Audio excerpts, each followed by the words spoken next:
नमस्कार दोस्तों, मैं रोहित आपका स्वागत करता हूं आपके अपने channel study with Alice Alex पर।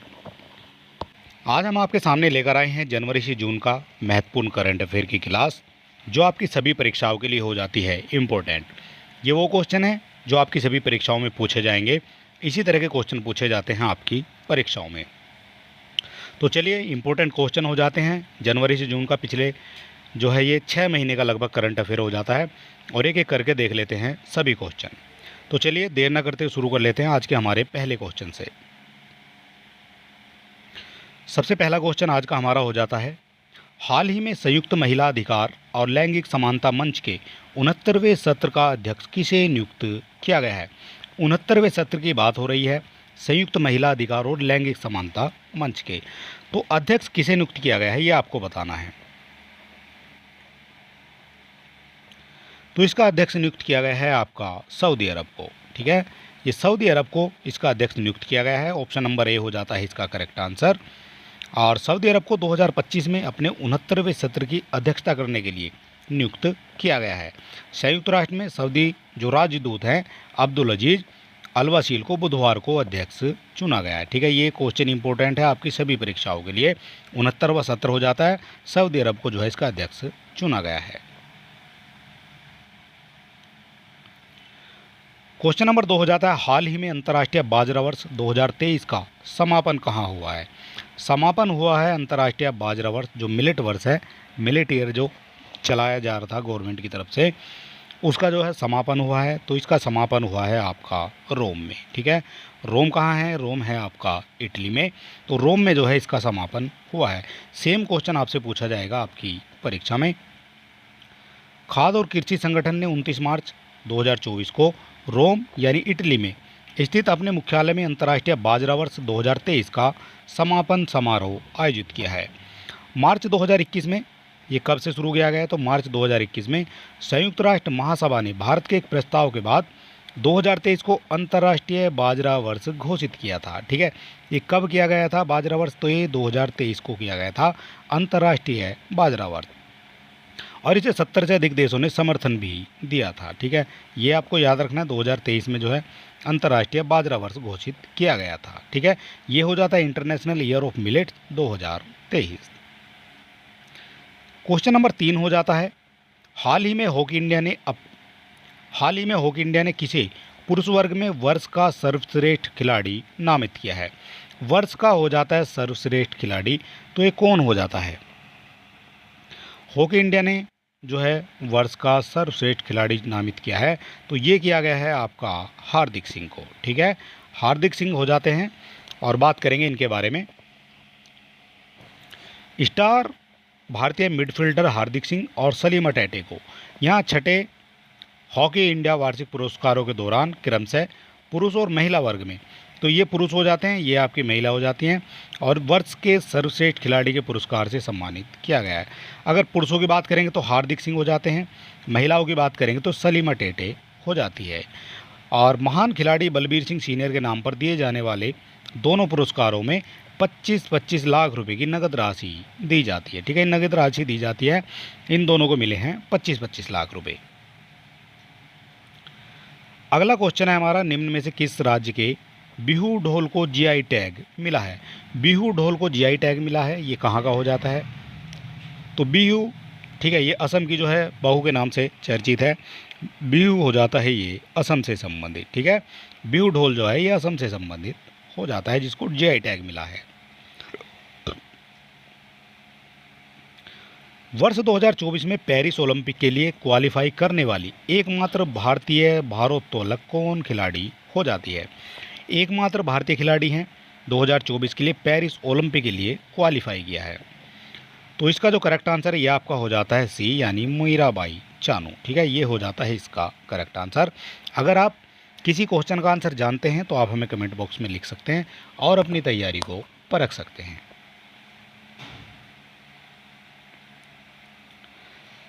नेक्स्ट क्वेश्चन हो जाएगा, हाल ही में 19वीं एससीओ सुरक्षा परिषद की बैठक किसकी अध्यक्षता में हुई है। 19वीं एससीओ सुरक्षा की परिषद की बैठक हुई है, तो ये हुई है आपकी कजाकिस्तान की अध्यक्षता में। ठीक है, ऑप्शन नंबर सी इसका हो जाता है करेक्ट आंसर। सारे क्वेश्चन इंपॉर्टेंट हैं आपकी परीक्षा के लिए। वर्ष 2024 में जारी विश्व डोपिंग रोधी एजेंसी यानी वर्ल्ड एंटी डोपिंग एजेंसी, वाडा इसको कहा जाता है, इसकी रिपोर्ट के अनुसार विश्व में डोप उल्लंघन करने वाला शीर्ष देश कौन है। जिस देश में सबसे ज़्यादा डोप का उल्लंघन किया जाता है वो कौन सी जो है देश हो जाता है, तो वो देश हो जाता है अपना भारत। ठीक है, डोपिंग के जो मामले हैं वो सबसे ज़्यादा पाए जाते हैं आपके भारत में। हाल ही में भारत की समुद्री सुरक्षा एजेंसियों ने तटीय सुरक्षा अभ्यास यानी सागर कवच का आयोजन किया है। सागर कवच का आयोजन किया गया है, तो सागर कवच का जो आयोजन है कहाँ किया गया है, तो सागर कवच का जो आयोजन है ये किया गया है आपका लक्षद्वीप में, यानी ऑप्शन नंबर ए हो जाता है इसका करेक्ट आंसर। ठीक है,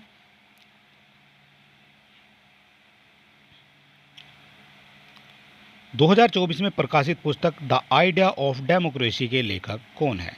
द आइडिया ऑफ डेमोक्रेसी के लेखक कौन है, तो इसके लेखक हो जाते हैं आपके सैम पित्रोदा। ठीक है, ये हो जाते हैं इसके लेखक, और ऑप्शन नंबर सी जो है, ऑप्शन नंबर ए जो है इसका हो जाता है करेक्ट आंसर। वर्ष 2024 में विश्व साइबर अपराध सूचकांक में भारत को कौन सा स्थान मिला है।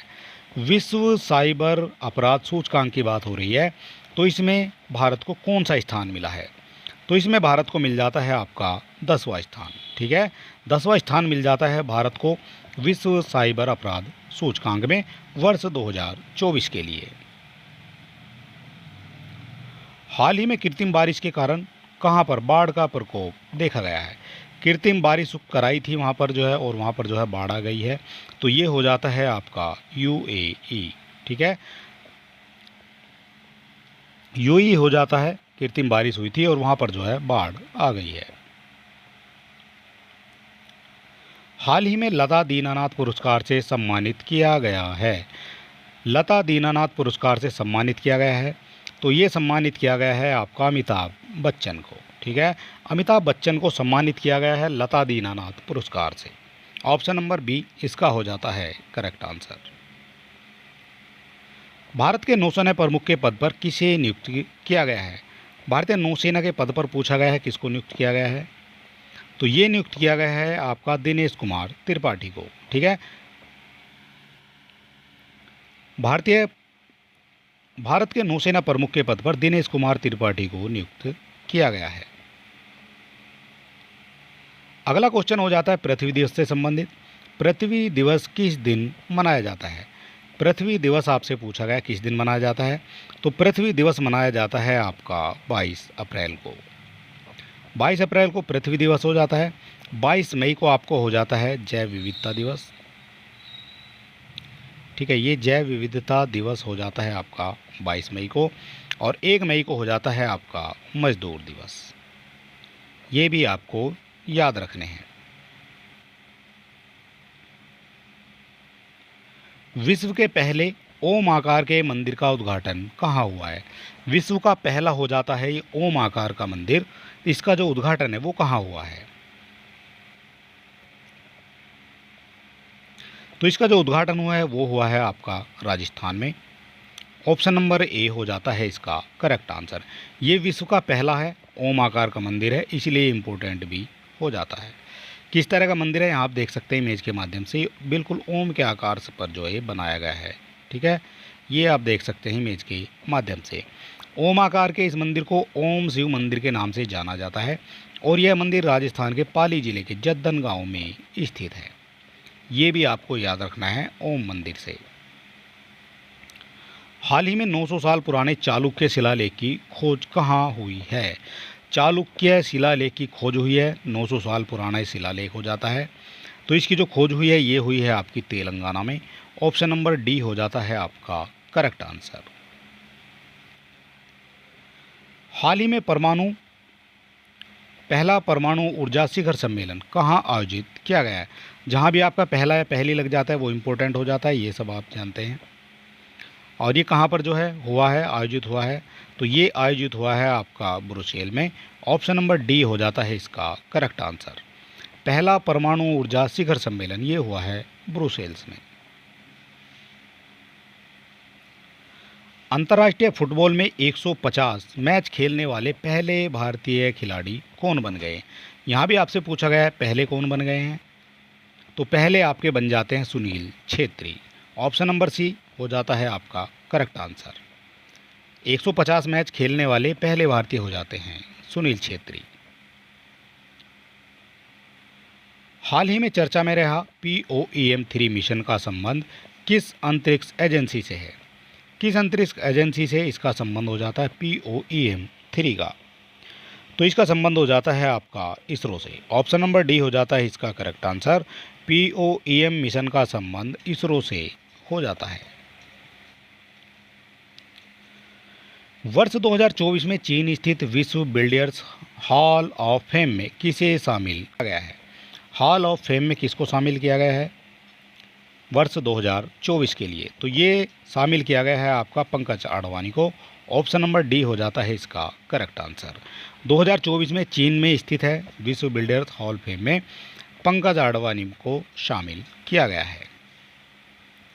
और अगर अभी तक आपने हमारे चैनल को सब्सक्राइब नहीं किया तो आप हमारे चैनल को सब्सक्राइब कर सकते हैं, वीडियो को अपने दोस्तों में भी शेयर कर सकते हैं, हमें मोटिवेट करने के लिए एक लाइक भी आप कर सकते हैं। और इसकी फ्री PDF पाने के लिए आप हमारे टेलीग्राम चैनल से जुड़ सकते हैं, साथ साथ अब आप हमारे व्हाट्सअप चैनल से भी जुड़ सकते हैं। दोनों के लिंक आपको डिस्क्रिप्शन में दे दिए गए हैं। तो चलिए दोस्तों, मिलते हैं नेक्स्ट वीडियो में। तब तक के लिए नमस्कार, जय हिंद।